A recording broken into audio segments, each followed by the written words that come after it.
सभागृहात जाण्यापूर्वी आज सकाळी आपल्याशी बोललो आणि काल तर पत्रकार परिषद घेऊन बोललेलो आहे। एकूणच गेल्या लोकसभा निवडणुकांमध्ये गेले 10 वर्ष भारतीय जनता पक्षाच्या आश्वासनांना आणि थापांना कंटाळून चिडलेल्या महाराष्ट्राने जो काही त्यांना दणका दिला, त्या दणक्याने आता यांचे डोळे थोडेसे किलकिले झाल्यासारखे वाटतायत। तरी देखील जनता यांच्या थापांवरती विश्वास ठेवेल असं मला काय वाटत नाही। महाराष्ट्रातली जनता ही सुजाण आहे, सज्ञान आहे आणि स्वाभिमानी आहे। किती यांनी फसवण्याचा प्रयत्न केला तरी देखील महाराष्ट्र ओरबाडून गुजरातला नेण्याचं जे काही षडयंत्र हे आता उघड झालेलं आहे, ज्याबद्दल मी सभागृहात जाण्यापूर्वी आपल्याशी बोललो की आता महाराष्ट्र हा गुजरातच्या पाठी गेलेला आहे। यांचा प्रयत्न हाच आहे की काहीतरी धूळफेक करायची, जनतेला फसवायचं, रेटून खोटं बोलायचं आणि पुन्हा सरकार आणून महाराष्ट्र लुबाडायला सुरुवात करायची। अनेकदा आपल्याला कल्पना असेल की निवडणूक आल्यानंतर अशा काही घोषणा केल्या जातात। आजचा हा अर्थसंकल्प म्हणजे आश्वासनांची अतिवृष्टी होती, त्याच्यामध्ये थापांचा महापूर आहे आणि सगळ्याच घटकाला आपल्या सोबत जोडून नेण्याचा एक खोटा प्रयत्न, ज्याला देवेंद्रजींच्या भाषेत खोटं नरेटिव्ह असंच या अर्थसंकल्पाचं एक वर्णन करावं लागेल। अर्थसंकल्पामध्ये आर्थिक तरतूद कशी करणार याचा कुठेही तसा उल्लेख नाहीये। माझी तर मागणी आहे किंवा आमच्या महाविकास आघाडीची मागणी अशी आहे की आजपर्यंत त्यांनी ज्या काही घोषणा केल्या गेल्या 2 वर्षात, त्यापैकी खरोखर किती अंमलात आल्या याच्याबद्दल एक तज्ज्ञांची कमिटी नेमून निवडणुकीपूर्वी श्वेतपत्रिका जाहीर करावी। अनेक योजना अशा आहेत की ज्या घोषित झाल्या परंतु प्रत्यक्षात आलेल्या नाही आहेत। या अर्थसंकल्पाचं वैशिष्ट्य म्हणजे महिलांना जरा थोडासा एक मतदानात आपल्या बाजूला करून घेण्याचा एक प्रयत्न, केविलवाणा प्रयत्न केलेला दिसतोय। मी आधीच म्हटलं होतं की महिलांसाठी लाडकी लेक किंवा लाडकी बहीण ही योजना आणत असेल तर जरूर आणा, आम्ही स्वागत करतो, पण मुलगा आणि मुलगी असा भेदभाव करू नका। मुलींसाठी काही आणत असाल तर मुलांसाठीही आणा, त्याच्याबद्दल कुठे तशी काही वाच्यता नाही आहे। माता भगिनींना तुम्ही हे जे काही देत आहात जरूर द्या, पण त्याच वेळेला परत एकदा सांगित की आज राज्यामध्ये हजारो तरुण बेकार असताना घरी गेल्यानंतर ती माता भगिनी त्याला काय उत्तर देणार, ह्या प्रश्नाचं उत्तर या अर्थसंकल्पात कुठेही दिसत नाही। म्हणजेच काय की रोजगार वाढीसाठी कुठेही उपाययोजना नाहीत, जे काय आहे ते रेटून न्यायचं। मी शेतकऱ्यांना वीज बिल माफ करा अशी मागणी केली होती, ती त्यांनी मान्य केली, पण शेतकऱ्यांना कर्जमुक्त करा ही मागणी त्यांनी काही मान्य केलेली नाही। शेतकऱ्यांना वीज बिल माफ केल्यानंतर थकबाकी ज्यांची आहे ती थकबाकी सह हे माफ होणार आहे का? आजपर्यंत जेवढी काही थकबाकी आहे तेवढी सगळी थकबाकी तुम्ही माफ करणार आहात का? आणि वीज बिल माफ करा म्हटल्यानंतर मला आठवतं जुन्या एका गोष्टीची आठवण झाली। माझ्यासोबत आज नाना पण आहेत, जितेंद्र आहेत, त्यावेळेला तुमचं सरकार होतं आणि हिंदू हृदय सम्राट शिवसेना प्रमुखांनी संभाजीनगरला जाहीर मागणी केली होती किंवा आपण असं जाहीर केलं होतं की आमचं सरकार आल्यानंतर शेतकऱ्यांना वीज बिल माफ करू। तत्कालीन मुख्यमंत्री सुशील कुमार शिंदे होते, ते तत्कालीन होते आणि त्यांनी तत्काळ ती मागणी मान्य करून निवडणुकीच्या आधी 0 रकमेची बिलं ही शेतकऱ्याला द्यायला सुरुवात केली। त्याच्यानंतर निवडणुका झाल्या, पुन्हा एकदा काँग्रेसचं सरकार आलं, विलासराव देशमुख मुख्यमंत्री झाले आणि निवडणूक झाल्यानंतर महिनाभरानंतर दामदुपटीने वीज भरणा करा नाहीतर तुमचं कनेक्शन कापून टाकू ही दरडावणी सुरू झाली। मला असं वाटतं तशीच ही थोडीशी गोष्ट दिसते, कारण वीज बिल माफ केल्यानंतर इतर जे काही शेतकऱ्यांचे प्रश्न आहेत, बी बियाणं आहे, इतर शेतीचे अवजार आहेत, आम्ही आमच्या लोकसभेच्या वचननाम्यात म्हटलं होतं की या सगळ्यांवरचा जीएसटी आम्ही माफ करू।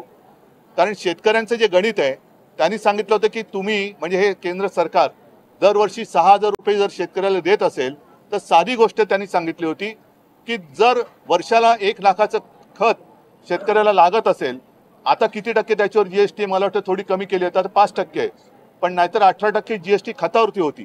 म्हणजे काय, 1 लाखाचं खत विकत घेतलं तर 18,000 रुपये त्या खतापोटीच, खताच्या रकमेतूनच सरकारकडे जमा होतात आणि 18,000 कोटीतून 6,000 कोटी तुम्ही देणार म्हणजे 12,000 हे आमचेच तुमच्याकडे बाकी आहेत.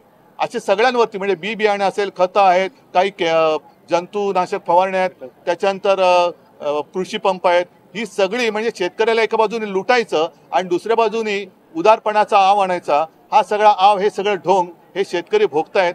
आणि जर या सरकारला असं वाटत असेल की अशा काही खोट्या मलमपट्ट्या दाखवण्यासारखं केलं तर हे सगळे चिडलेले लोक शांत होतील, अजिबात होणार नाही.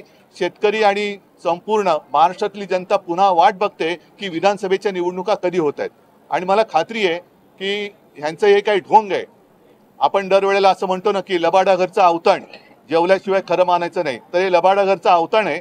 या खोट्या गोष्टी आहेत आणि या सगळ्या थापा, जसं अच्छे दिन आएंगे, 15 लाख रुपये येतील, आता कोणी त्याच्याबद्दल बोलत नाही. तसं निवडणूक झाल्यानंतर हे सांगतील. हे तर जुमले होते. माझं तर मत आहे की अर्थसंकल्प आहे का जुमला संकल्प आहे. त्या जुमलाबाजीला आता लोक भीक घालणार नाहीत. यांनी कितीही काही करण्याचा आव आणला तरी सुद्धा जनता याला फसणार नाही आणि जनता महाराष्ट्र लुटणाऱ्यांना पुन्हा एकदा निवडून दिला असं मला काय वाटत नाही.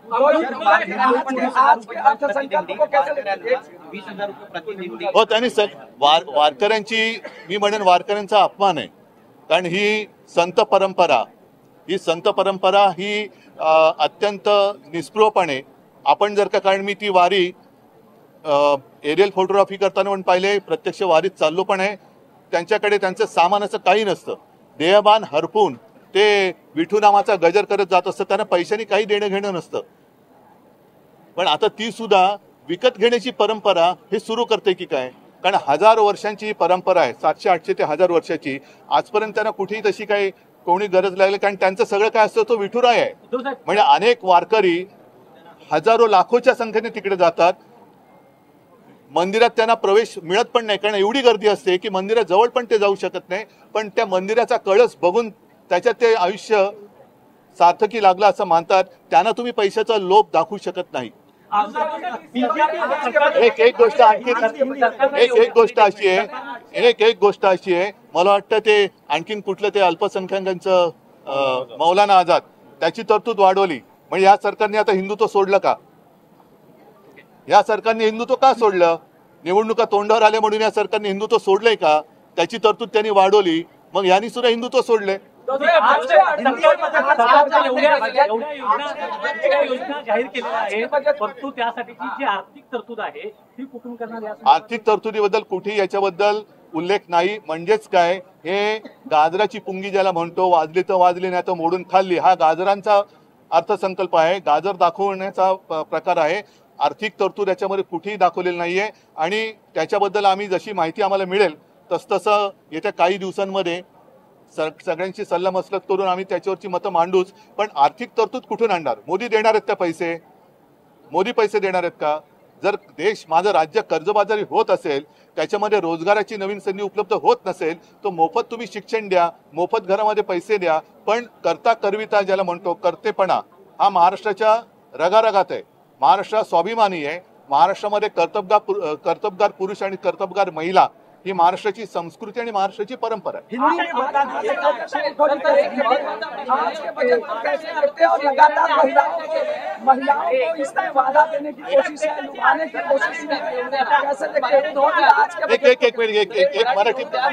मराठी पूर्ण करतो. आर्थिक राजधानी मुंबई असताना महाराष्ट्र राज्य चढउतार उत्पन्नात 6व्या क्रमांकावर गेलेला आहे. अरे थांब ना, हा प्रश्न विचारतो ना, जरा थांब ना. देशाची आर्थिक राजधानी मुंबई असताना महाराष्ट्र राज्य चढउतार उत्पन्नामध्ये 6व्या क्रमांकावर गेलाय. कशा बघता राज्यामध्ये? नाही, हे सगळं बघताना फार यातना होत आहेत, फार वेदना होते. आम्ही त्याच्याबद्दल नक्कीच सरकारला जाब विचारू. पण मी आज उघड, जसं मी जनतेचं न्यायालय म्हणतो तसं महाराष्ट्रातल्या जनतेला आवाहन करतोय की आपल्या डोळ्यात देखत महाराष्ट्र ओरबाडला जातोय, महाराष्ट्र लुटला जातोय. अगदी गुजरात पुढे गेला म्हणून पोटदुखी नाही, पण महाराष्ट्र कर्तबगार असताना इतर राज्यांपेक्षा मागे जाऊच कसा शकतो? आज महाराष्ट्र संपूर्ण देशात 6व्या-7व्या क्रमांकावरती गेलेला आहे. मग महाराष्ट्रातलं ते सगळं कर्तृत्व गेलं कुठे? आणि असा हा महाराष्ट्र एका बाजूने खाली जात असताना पुन्हा त्याला आणखीन खाली ढकलण्यासाठी या सोयी सुविधांची खिरापत वाटल्यासारखं दाखवून परत जर काही निवडून येण्याची स्वप्न बघत असतील तर मला नाही वाटत महाराष्ट्र यांना पुन्हा निवडून देईल. कारण महाराष्ट्र लुटला जातोय. आणि महाराष्ट्र लुटणाऱ्यांना आणि लुटणाऱ्यांना मदत करणाऱ्यांना महाराष्ट्र पुन्हा निवडून देणार नाही. आज के बजट को उद्धव जी कैसे देखते हैं? किस तरीके से महिलाओं को लुभाने की कोशिश हुई है, खास करके ये वोटिंग एक बार मराठी पुरे होने दो. चलो. 4 महिन्यात या चालू वर्षात 838 शेतकऱ्यांनी आत्महत्या केल्यात आणि त्यातल्या फक्त 104 लोकांनाच मदत आतापर्यंत सरकारकडनं मिळालेली आहे. किती एक भयानक स्वरूप हे पाहायला मिळतं. ही भीषणता आणि हे भीषण वास्तव हे फार भीषण म्हटल्यानंतर भयानक आहे. आणि म्हणूनच मी म्हटलं की मी सभागृहात जाण्यापूर्वी आपल्याशी बोललो होतो की शेतकऱ्यांना वीज बिल माफ करा.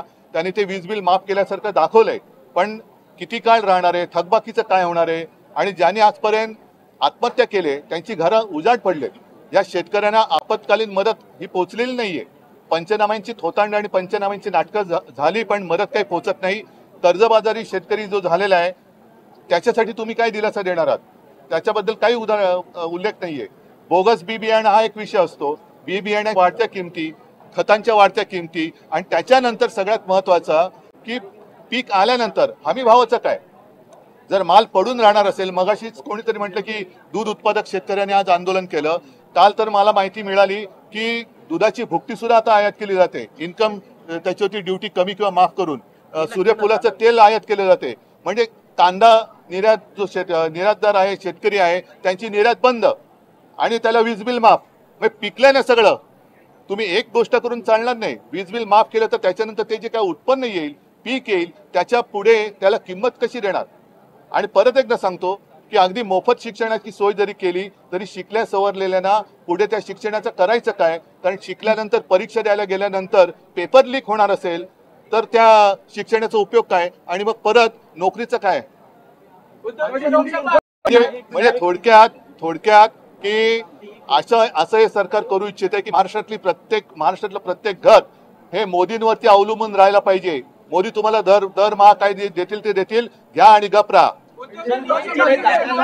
मला वाटतं नाना आता तुम्ही